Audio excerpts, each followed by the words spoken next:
बिहार विधानसभा चुनाव 2025 को लेके एकदम से कांग्रेस फुल फॉर्म में है और उसका प्रयास है कि किसी भी तरीके से जो उनकी खोई हुई लेगेसी है उसको वापस लाया जाए। इसको लेके तमाम बदलाव किए जा रहे हैं और आपको बता दूं कि बिहार के प्रभारी बदल दिए गए हैं। मतलब नए प्रभारी की नियुक्ति की गई है, युवा प्रभारी की नियुक्ति की गई है कि कुछ भी करके बिहार का जो एक लेगेसी रहा है, बिहार में एक लेगेसी रहा है जो कांग्रेस का, उसे वापस लाया जाए और एक बार फिर से अपना परचम लहराया जाए। कुछ दिनों से कांग्रेस के अंदर जो है वो अनबन की स्थिति बनी हुई है और अभी स्थिति यह है कि कांग्रेस कुछ भी करके अपना पुराना जो गरिमा है उसको हासिल करना चाहता है, उसको वापस लाना चाहता है। और आपको बता दूं इसके लिए तमाम तरीके के प्रयास किए जा रहे हैं, तमाम तरीके के कोशिश भी किए जा रहे हैं। प्रभारी बदल दिए गए हैं और अभी बड़े बदलाव और ज्यादा देखने को भी मिल सकते हैं। पूरी जानकारी क्या है, नए प्रभारी कौन बने हैं, उनकी यूएसपी क्या है, सब कुछ आपको विस्तार पूर्वक बताऊंगा। कांग्रेस क्यों ये बदलाव कर रही है, अनबन क्यों हो रहा है, ये भी आपको समझाऊंगा। लेकिन उससे पहले मेरा परिचय जान लीजिए। मेरा नाम है रजत और आप जनता जंक्शन देख रहे हैं। आपको बता दूं कि कांग्रेस तमाम तरीके के बदलाव को लेके एकदम से मुस्तैदी से काम कर रही है। आपको पता है कि राहुल गांधी इन दिनों बिहार दौरा भी खूब कर रहे हैं और प्रयास यह है कि बिहार विधानसभा चुनाव से पहले एकदम से कांग्रेस के लिए एक माहौल सेट कर दिया जाए। मतलब कांग्रेस, आपको ज्ञात ही होगा कि किस तरीके से बिहार में कांग्रेस का परचम लहराता था और किस तरीके से कांग्रेस का एकदम से बोलबाला था।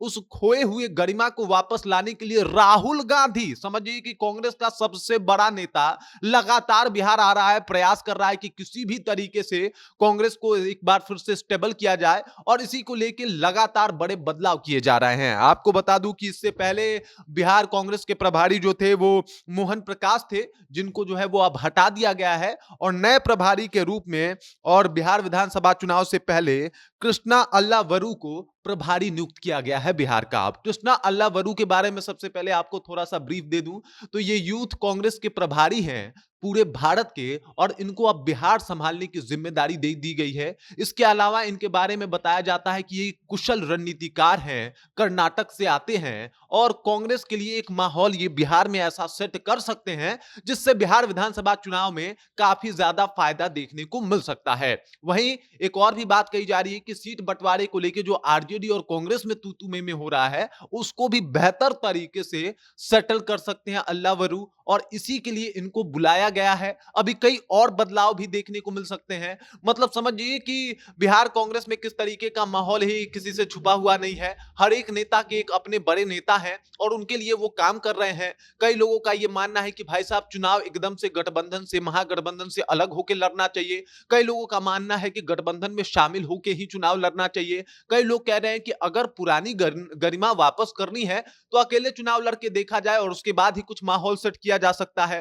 पप्पू यादव तो अब तक हजारों बार ये बात कह चुके हैं कि किसी भी तरीके से एकदम से कांग्रेस अलग चुनाव लड़े और अगर गठबंधन में भी लड़ती है तो बड़े भाई की भूमिका में लड़े, तभी जाके माहौल सेट हो सकता है और आरजेडी को छोटे भाई की भूमिका में आना पड़ेगा। उधर आरजेडी वालों का कहना है कि भाई साहब स्टीयरिंग तो हमारे हाथों में ही होगी। मतलब महागठबंधन हम जिस तरीके से चलाना चाहेंगे चलाएंगे, जहां स्टीयरिंग मोड़ना होगा मोड़ेंगे, जिसको जहां पे बिठाना होगा यानी जितनी सीटें देनी होंगी वो देंगे। इसके ऊपर कुछ भी हम एक शब्द बर्दाश्त नहीं कर सकते। वैसे भी कांग्रेस का लगातार खराब प्रदर्शन ये एक चिंता का विषय बना हुआ था और अभी इस बिहार विधानसभा चुनाव को लेके कांग्रेस कोई भी भूल नहीं करना चाहती है। कांग्रेस का लगातार प्रयास है कि किसी भी तरीके से बेहतर प्रदर्शन किया जाए, किसी भी तरीके से वापसी की जाए और आरजेडी जो एकदम से बनी हुई है कि भाई साहब अब चाहे कुछ भी हो जाए, आरजेडी कहती है कि ना ना जो है वो हम ही करेंगे, जो भी करना है वो हमारा ही बोलबाला रहेगा, हमें ही करना होगा, बाकी आप लोगों को हम सीट दे देंगे लेकिन उतना ही देंगे जितना हमारा मन होगा। लेकिन कांग्रेस इस बार समझौता करने को तैयार नहीं है और इसी को लेकर कांग्रेस के कई नेता कह रहे हैं कि भाई साहब अलग चुनाव लड़ा जाए, आरजेडी से अब एकदम दामन छुड़ा के चुनाव लड़ा जाए। तो कई नेता कह रहे हैं कि भाई अगर आरजेडी से दामन छुड़ाया तो कांग्रेस का वजूद नहीं बचेगा। कुछ लोग का यह भी मानना है कि अगर कांग्रेस का नहीं बचा तो आरजेडी का भी नहीं बचेगा। कई तरीके की बातें चल रही है और इसको लेकर लगातार बड़े परिवर्तन देखने को मिल रहे हैं। कांग्रेस में लगातार यह कोशिश किया जा रहा है कि कुछ भी करके बेहतर कांग्रेस को बनाया जाए, बिहार में बेहतर तरीके से एक बार फिर से कांग्रेस को लॉन्च किया जाए ताकि ज्यादा से ज्यादा फायदा हो सके। और इसी को लेकर लगातार प्रभारी बदले जा रहे हैं, लगातार कई और आपको बता दूं कि पद जो है वो बदले जाएंगे। कयास तो ये भी लगाया जा रहा है कि कांग्रेस के बड़े पद भी बदले जा सकते हैं अंदर खाने। ये भी चर्चा चल रही है कि भाई साहब इस बार बिहार में कोई चूक नहीं होनी चाहिए और इस बार बेहतर प्रदर्शन करना ही करना है। सबको पता है कि बिहार के राजनीति का पूरे देश भर में क्या इंपैक्ट पड़ता है, बिहार के राजनीति का जो रोल है वो क्या है देश की राजनीति में। और इसी वजह से लोग चाहते हैं कि भाई साहब बिहार तो किसी तरीके से फतेह किया जाए।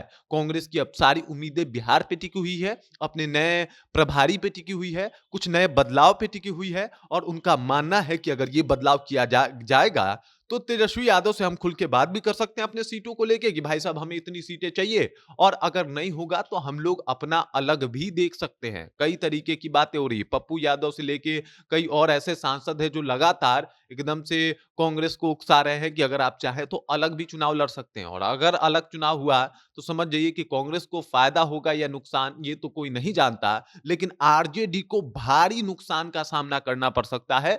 और वही स्थिति बनेगी जो दिल्ली चुनाव में बनी, जब आम आदमी पार्टी अलग होके कांग्रेस से चुनाव लड़ी और देख लीजिए क्या स्थिति रही वहां पे। ठीक वैसा ही स्थिति बिहार में भी बन सकता है। इस वजह से कांग्रेस भी फुल ऑन एकदम मोड में है और एकदम से वो प्रेशर खेलेगी, इस बात को बताएगी कि देख लीजिए हम भले नहीं जीते वहां पे, लेकिन आम आदमी पार्टी की भी स्थिति क्या रही आप एक बार ध्यान दे लीजिए, एक बार गौर फरमा लीजिए। हमारी वजह से अगर आप बिहार में हमारी मन चाहे सीटों को नहीं देते या फिर उतनी संख्या में सीटें नहीं देते जितना में हम चाहते हैं, तो आपकी भी स्थिति वही होगी जो दिल्ली में आम आदमी पार्टी की हुई थी। और इसी को लेकर लगातार बदलाव किए गए हैं, प्रभारी बदल दिए गए हैं। और ये प्रभारी जो है वो कुशल राजनीतिकार हैं, बेहतर राजनीति संरचना को समझने वाले हैं और ये माना जा रहा है कि सब कुछ अब ये सेटल कर लेंगे। बाकी इस खबर, इस जानकारी को लेके आप क्या सोचते हैं, आपके जहन में क्या कुछ चल रहा है, कृपया कमेंट कीजिए और अपना विचार हम तक पहुंचा दीजिए। बाकी आप देख रहे हैं जनता जंक्शन और मेरा नाम रजत है।